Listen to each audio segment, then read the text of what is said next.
Hello everyone, आज हम पढ़ेंगे इलेक्ट्रोड पोटेंशियल। तो इलेक्ट्रोड पोटेंशियल होता क्या है, हम कुछ केसेस के थ्रू समझेंगे।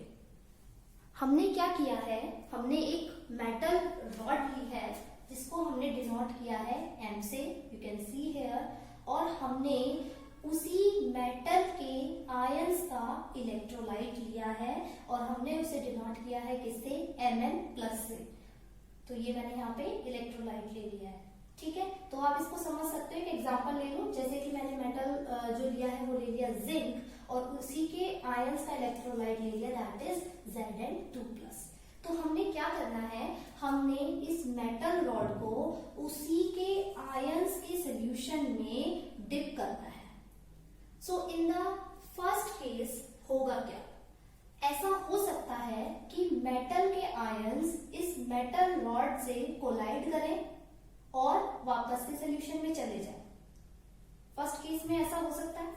सेकंड केस में क्या होगा आपका, कि जब हम मेटल रॉड को उसी के मेटल आयंस में डिप करेंगे तो मेटल आयंस की ज्यादा टेंडेंसी हो सकती है then the metal rod to reduce itself, ठीक है।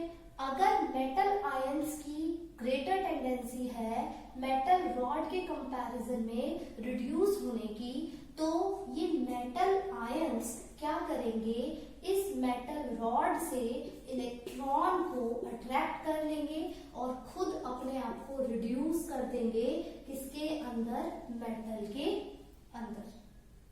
और ये जो यहाँ मेटल फॉर्म होगा, ये मेटल आपका इस इलेक्ट्रोड के पास क्या हो जाएगा, इस तरीके से डिपॉजिट हो जाएगा, ठीक है। तो सेकंड केस में मेटल रॉड और मेटल आयंस में से मेटल आयन की ग्रेटर टेंडेंसी थी कि वो अपने आप को क्या कर सकता है, रिड्यूस कर सकता है।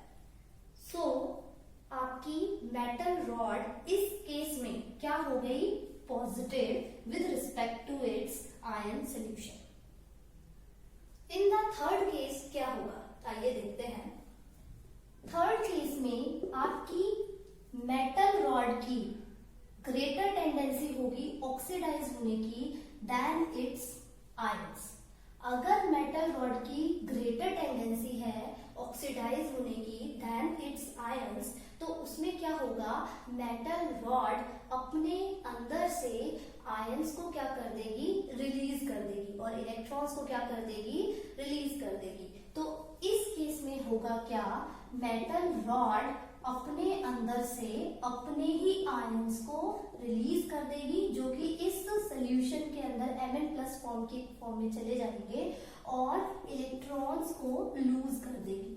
और आपके जो ये इलेक्ट्रॉन्स हैं वो इस रॉड के ऊपर क्या होंगे, एक्यूमुलेट हो जाएंगे, जिसकी वजह से with respect to this electrolyte आपकी मेटल रॉड क्या हो जाएगी, नेगेटिव। सो आपने देखा in case second and in case third there is a generation of potential difference.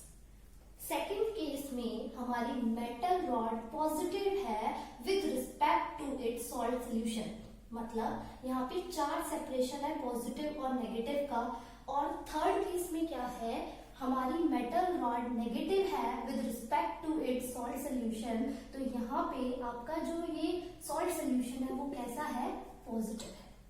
तो जब भी चार्ज सेपरेशन होता है, जब भी चार्ज सेपरेशन होता है तो वहां पे पोटेंशियल डिफरेंस क्रिएट हो जाता है। और क्योंकि यहाँ पे चार्ज सेपरेशन हुआ है तो इसका मतलब यहाँ पे पोटेंशियल डिफरेंस क्रिएट हुआ है। तो इसी पोटेंशियल डिफरेंस को हम क्या बोलते हैं, इलेक्ट्रोड पोटेंशियल। क्लियर। तो इलेक्ट्रोड पोटेंशियल क्या होता है, ये इलेक्ट्रोड की वो टेंडेंसी होती है जिसमें वो या तो इलेक्ट्रॉन को लूज कर सकती है या फिर गेन कर सकती है, जब हम उसको उसी के आयन के सोल्यूशन में क्या करें, डिप करें, या फिर हम उसे उसी के आयन के सोल्यूशन के कांटेक्ट में लेके आए। हम इलेक्ट्रॉन पोटेंशियल को डिनोट करते हैं किससे? E से। क्लियर? आपको अगर स्टैंडर्ड इलेक्ट्रॉन पोटेंशियल चाहिए तो उस केसेस में हमें क्या करना पड़ेगा? हमें कंडीशंस भी स्टैंडर्ड लेनी पड़ेगी। स्टैंडर्ड इलेक्ट्रॉन पोटेंशियल को हम डिनोट करते हैं E नॉट से। इस केस में हमें जो टेम्परेचर लेना है वो हमारा 298 केल्विन होना चाहिए, और जो हम इलेक्ट्रोलाइट की कंसंट्रेशन लेंगे, वो हमारी क्या होनी चाहिए? 1 मोलर। अगर हमारे इलेक्ट्रोलाइट की कंसंट्रेशन 1 मोलर है और टेम्परेचर हमारा 298 केल्विन है, तो उस केस में जो हमें इलेक्ट्रॉन पोटेंशियल मिलेगा वो स्टैंडर्ड इलेक्ट्रॉन पोटेंशियल होगा। अगर हमारी टेम्परेचर और इलेक्ट्रोलाइट कंसंट्रेशन की जो कंडीशन है वो डिफर करती है देन दिस, उस केस में हम सिर्फ और सिर्फ क्या कैलकुलेट करेंगे? इलेक्ट्रॉन पोटेंशियल को कैलकुलेट करेंगे। So electrode potential is nothing but a potential difference which is done when the metal rod is bring in contact with its own ion solution. So वो उस केस में क्या करेगी? या तो वो अपने इलेक्ट्रॉन्स को लूज कर देगी या फिर वो मेटल आयंस को अपने इलेक्ट्रॉन्स दे देगी, जिसकी वजह से होगा क्या कि आपको एक मेटल मिल जाएगा जो कि रॉड पे डिपॉजिट हो जाएगा।